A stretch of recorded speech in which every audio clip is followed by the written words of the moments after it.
Hello everyone welcome to pocket study education channel रे आपण मानक स्वागत मु हेउची आलोक।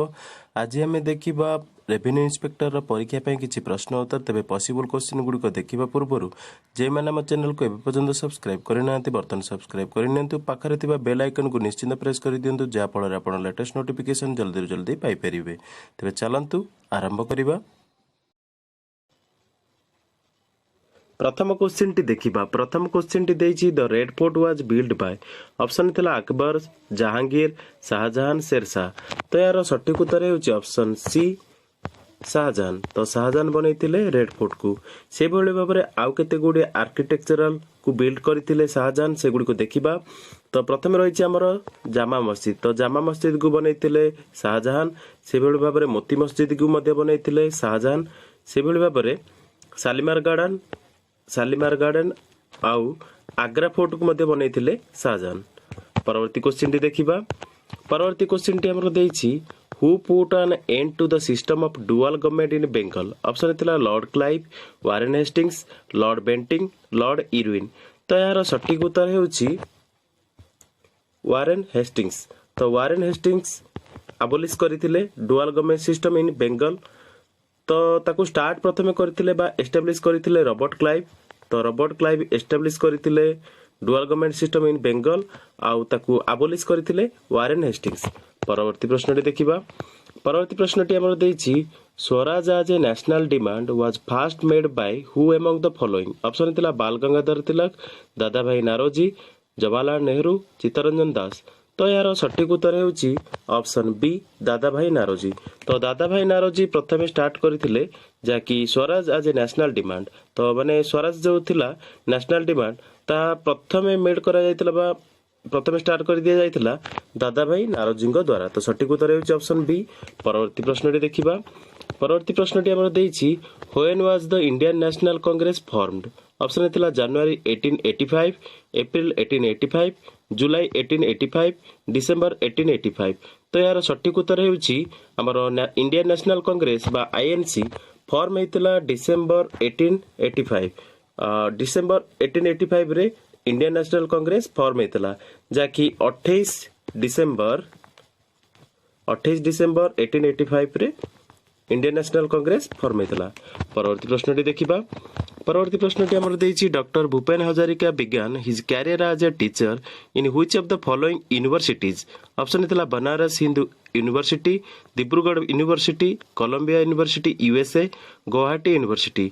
तो डॉक्टर भूपेन हजारिका जो टीचर हिसाब रे स्टार्ट करथिले कैरियर सेटा थिला हमर गुवाहाटी यूनिवर्सिटी। तो सठिक उत्तर है ऑप्शन डी। तो गुवाहाटी यूनिवर्सिटी रे डॉक्टर भूपेन हजारिका आज ए टीचर कैरियर स्टार्ट करथिले।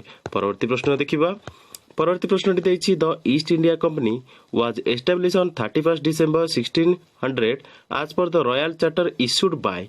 ऑप्शन थिला queen Victoria, queen Elizabeth one, Henry VII बा हेनरी 7th, ब्रिटिश पार्लियामेंट। तो चारिटा ऑप्शन ठीक उत्तर हेउछि जो ईस्ट इंडिया कंपनी बा EIC was establish on 31 December 1600 as per the royal charter issued by queen Elizabeth one. तो सठिक उत्तर हेउछि ऑप्शन बी।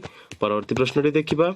परवर्ती प्रश्नटी हमर देछि ड्यूरिंग व्हिच पीरियड योगिनी तंत्र वाज रिटन। ऑप्शन थिला 11th century, 5th century, 10th century, 14th century. तो योगिनी तंत्र जो लिखा जाइतिला से पीरियड ता थिला हमर 14th सेंचुरी। तो 14th सेंचुरी होउची सठिक उत्तर। तो योगिनी तंत्र जहा कि जो पीरियड लिखा जाइतिला सेटा होउची 14th सेंचुरी। तो 14th सेंचुरी रे योगिनी तंत्र लिखा जाइतिला। परवर्ती प्रश्नटी देखिबा। परवर्ती प्रश्नटी हमर देछि in which of the following states hornbill festival is held. तो हॉर्नबिल फेस्टिवल टा गोटे मोस्ट इंपोर्टेंट क्वेश्चन तो आसी जाए बहुत थर एटा। तो हॉर्नबिल फेस्टिवल को स्टेट रे बोली पचारिछि। ऑप्शन देछि अरुणाचल प्रदेश, मेघालय, सिक्किम, नागालैंड। तो यार सठिक उत्तर हेउछि हमर नागालैंड। तो हॉर्नबिल फेस्टिवल टा मोस्ट इंपोर्टेंट जहा कि नागालैंड स्टेट रो। तो हॉर्नबिल फेस्टिवल हेता है नागालैंड स्टेट रे। परवर्ती प्रश्नटी देखिबा।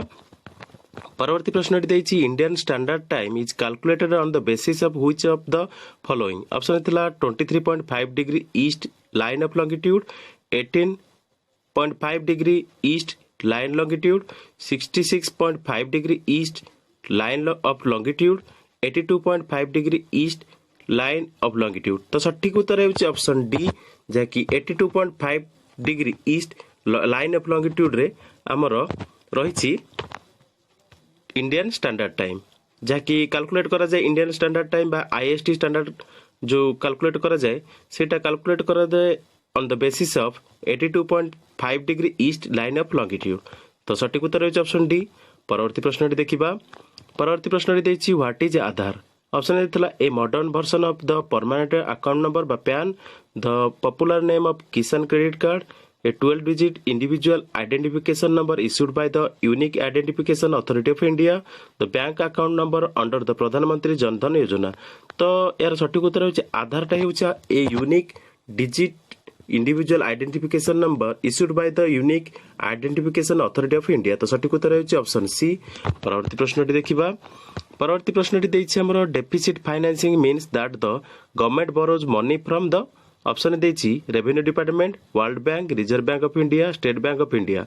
तो डेफिसिट फाइनेंसिंग रो मीनिंग होछि गवर्नमेंट बोरो करथाय मनी फ्रॉम आरबीआई बा रिजर्व बैंक ऑफ इंडिया। तो सठिक उत्तर होछि option C reserve bank of India रु गवर्नमेंट बोरो करथाय मनी जहा कि डेफिसिट फाइनेंसिंग कुआ जाय। परवर्ती प्रश्नटी देखिबा। परवर्ती प्रश्न देछि which is the most important source of income for the government of India. Option थिला interest, excise duty, licence fee, income tax.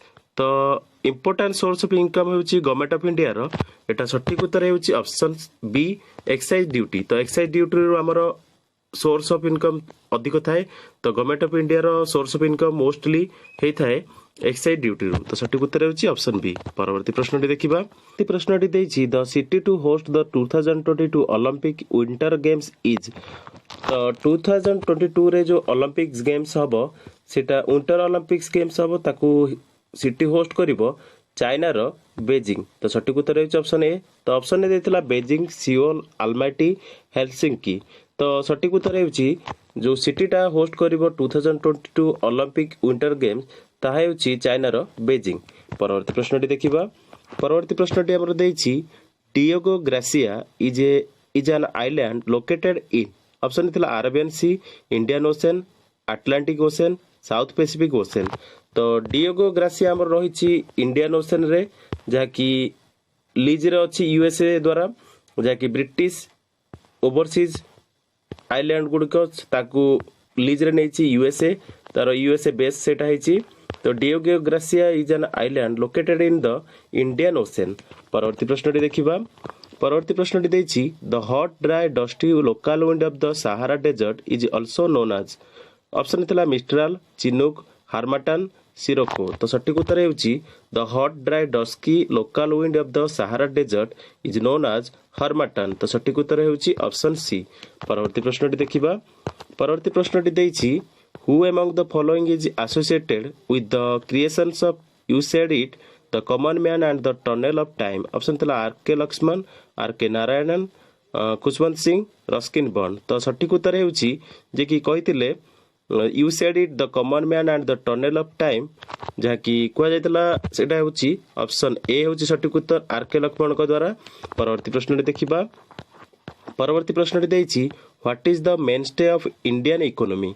Option थिला manufacturing, agriculture, business, public sector undertaking. तो सठिक उत्तर हेउछि mainstay of Indian economy is basically on agriculture. तो सठिक उत्तर हेउछि ऑप्शन बी जहा कि हमर 67% कवर करूछि। तो 67% ऑफ पीपल निर्भर करूछंती एग्रीकल्चर ऊपर। तो सठिक उत्तर हेउछि option B the mainstay of Indian economy is agriculture. परवर्ती प्रश्नटी देखिबा। परवर्ती प्रश्नटी हमर देछि to empower the women 20 group has been launched by G20 who is the newly appointed president of the W20 group. एटा 2015 रो क्वेश्चन। तो ऑप्शन देथिला Gulden Turktan, Angel Gurria, Christine Lagarde, Lakshmi Puri. तो सठिक उत्तर हेउछि ऑप्शन ए गोल्डन टर्कट्रान। तो Gulden Turktan हेउछंती newly appointed president of W20 group.